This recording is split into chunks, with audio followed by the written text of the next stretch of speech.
Hello and welcome to our 5 minutes with Ekaterina war vlog about Dnipro, the central Ukraine.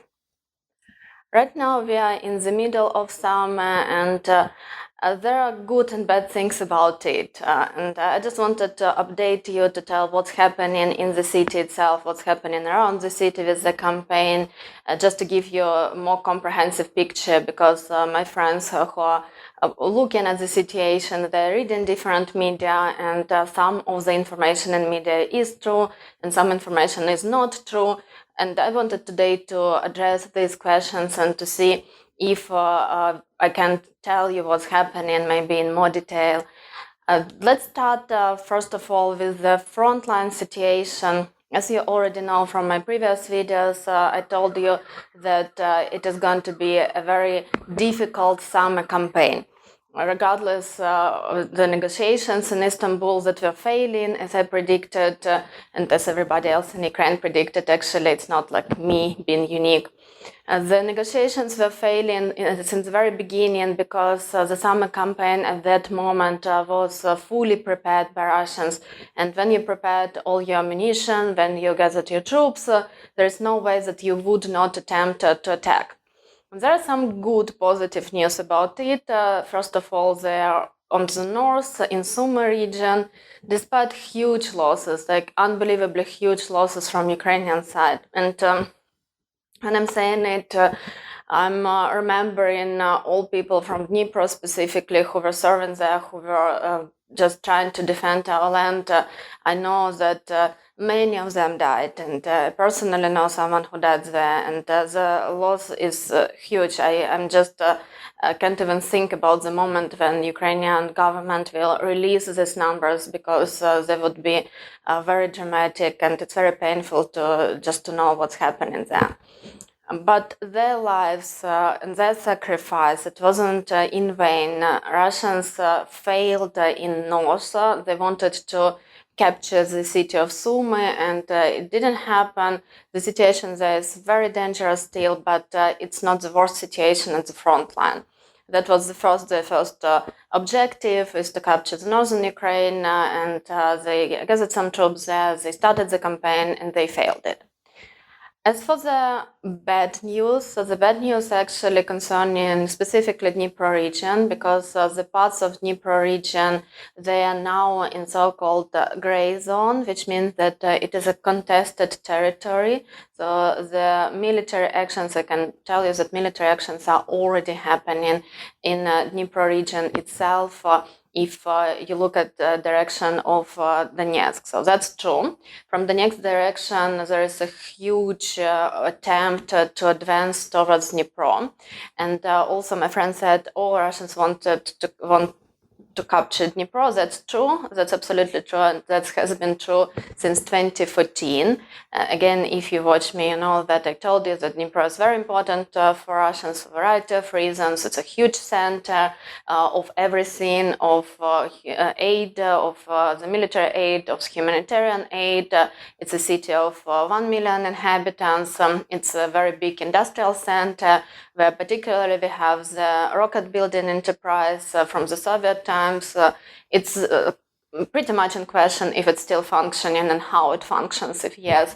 But the facilities are there, and Russians want these facilities. That's again, that's something that we cannot say that it's not true. It is true, and it's clear that Russians would do everything to capture Dnipro. It's not an easy target. Let's remember that Russians wanted to capture Kharkiv as well, and Kharkiv is also a city of 1 million inhabitants. Now probably because of the war it's a little bit less, but it's a huge city, and despite Russians were already standing on the edge of the city, they are shelling Saltovka neighborhood even now, because the border with Russia is only 30 kilometers away. But they failed, and that's for this 3 years they're failing to capture the city. So even if they want Dnipro, it doesn't mean that they will take it. But the bad thing is that the front line is approaching. Again, the parts of the region is already in the gray zone, which is a very worrying sign.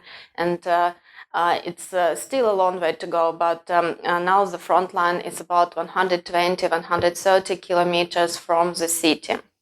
The other bad situation is near another big city called Zaporizhia, where the nuclear power station is located. It's not in the city, but nearby, and this place has been captured since the beginning of the full-scale invasion. But the military actions near Zaporizhia, the front line there is very close to the city, and Zaporizhia front line is actually even closer to us, to Dnipro, if you think about it, than Donetsk one.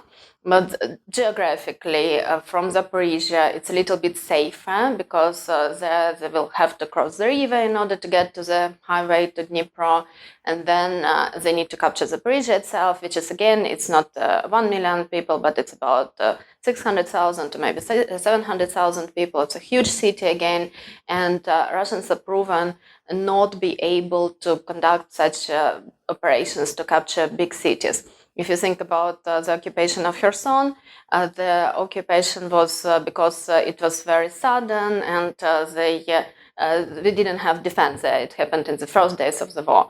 But even the next month, they failed to occupy Mykolaiv. So the Russians proved that they cannot occupy big cities. They only can occupy a smaller town if they level all the buildings to the ground. Basically, all the cities they captured, including Bakhmut, Solidar, which they captured the first year, then including Krasnohorivka and Mariivka, which they captured the next year. All the cities that they're capturing, they literally reducing to debris. There wouldn't be even one single standing building. So, and in order to destroy the whole city of 1 million inhabitants to the levels that the buildings are non-existent, it's long task, and obviously Ukrainian army is resisting. And they're advancing in Zaporizhia as well, and they are hopeful that the international help will not come to Ukraine. And regretfully, that's pretty much what is happening. People do not have enough rockets in order to fight back. And that's, again, the proven fact. Simply, the units, the combatants, the only big problem that they have is the lack of weapon. And because of the lack of weapon, we lose people, as I told you in Sumy, for example, but a very tragic situation is in the Zaporizhia region, because we don't have the means to fight back, because we don't have enough munition, because, for example, the cars are also destroyed pretty easily because of the drones. So the drones are destroying the cars, and the drone warfare is a terrible one now. So we are losing cars, we don't have enough rockets, we kind of have enough bullets probably, but again, how long would you last just having bullets if you don't have the short range rockets, like smaller missiles? And because of this, we are losing people as well. So now, right now, I can tell you that from the military point of view, I'm not an expert here, but you don't have to be a big expert in order to say that the bigger army with the better ammunition has more chances than the small army without weapons. And that's something that we all should talk about in English-speaking environment. Maybe if you watch me from abroad and you speak some other languages, you do need, or I would ask you, because probably if you watch it, you support Ukraine. I really hope so. So we do need to talk to the governments, we do need to talk to the neighbors, we do need to talk to other people to tell that Ukraine needs these weapons to fight back. Otherwise, it's very scary. It's very scary as a citizen, because I live in Dnipro, and last summer, also been at home, and it was nowhere near in terms of explosions. Russians now are capable to send about 1,000 drones simultaneously. And that doesn't mean that the 1,000 drones will go to one city, to Dnipro. But for example, about like 200 drones will going on Kiev. We haven't had that big attack in Dnipro, but still it's huge. But there were a few days last week when every day we had a drone attack, and a pretty bad one. So one day it started at 9 p.m. and then the other day it started at 10 p.m. and then at 11. And I had the shocks that they're progressing every time they're doing it 1 hour later. And when you have this drone attack, one drone just landed near the place where I live, and we went to look at the place to watch it afterwards the next day. And all the windows in the nearby buildings are gone. And if you stay indoors, you have a big danger of being wounded, not by the drone itself, but by the windows that will fall on you. That's why if there is alert, or if I can hear the explosions, probably no, if there is alert, actually I do nothing. But if I hear the first explosion, I go to the corridor because there are no windows there, and I wouldn't be cut by the glass.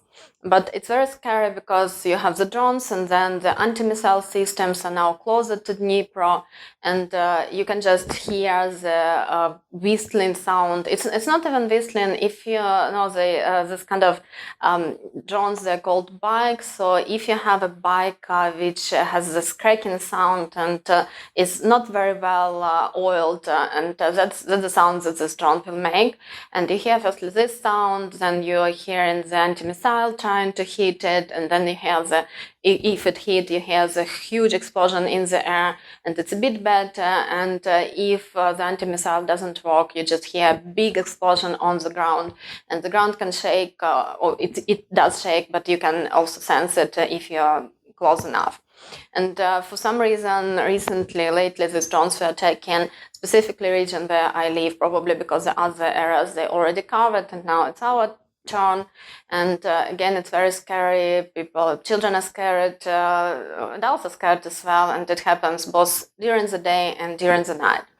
And a part of the drones. So the drones is the one thing, but before the drone attack, we had rocket attacks. And the thing that is scary for me is that they started to use cab rockets. And the danger specifically of these rockets is that they're short range, and they have more of them because if they want to use like big ballistic rocket, they need to spend money. And the cabs, they're launching them from nearby. And the government said that these cabs, they will launch from the planes, but from the Zaporizhia region, from the occupied part of the Zaporizhia region.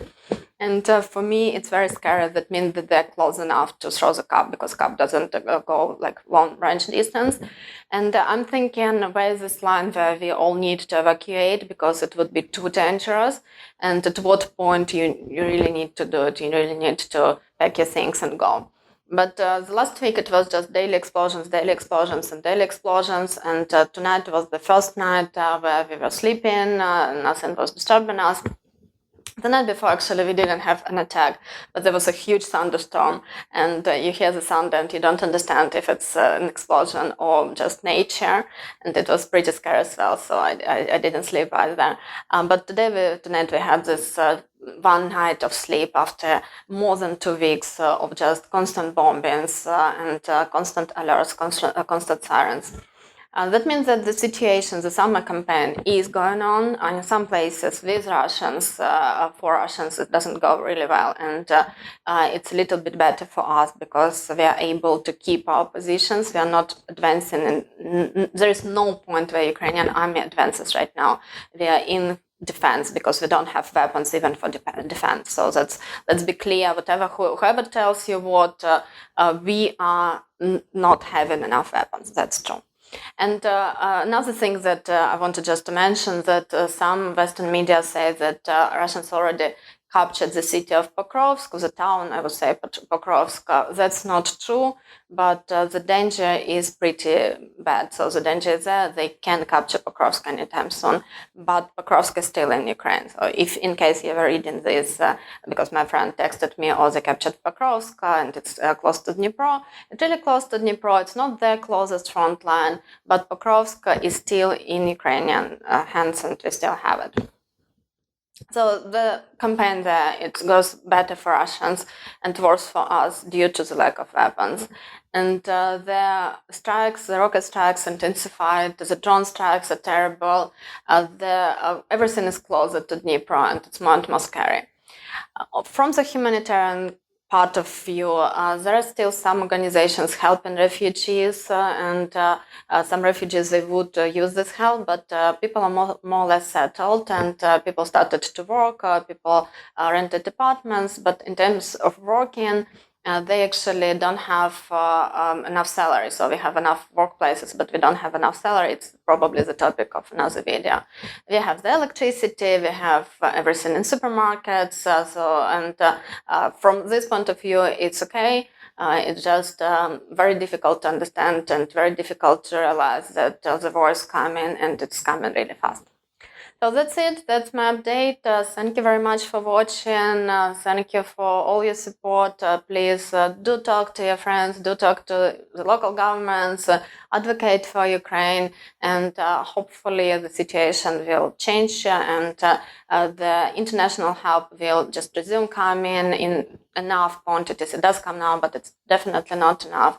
And that's how we will be able to stop this war and finally punish Russians for what they're doing. Thank you very much for watching, and I hope to see you really soon under better circumstances. Goodbye for now.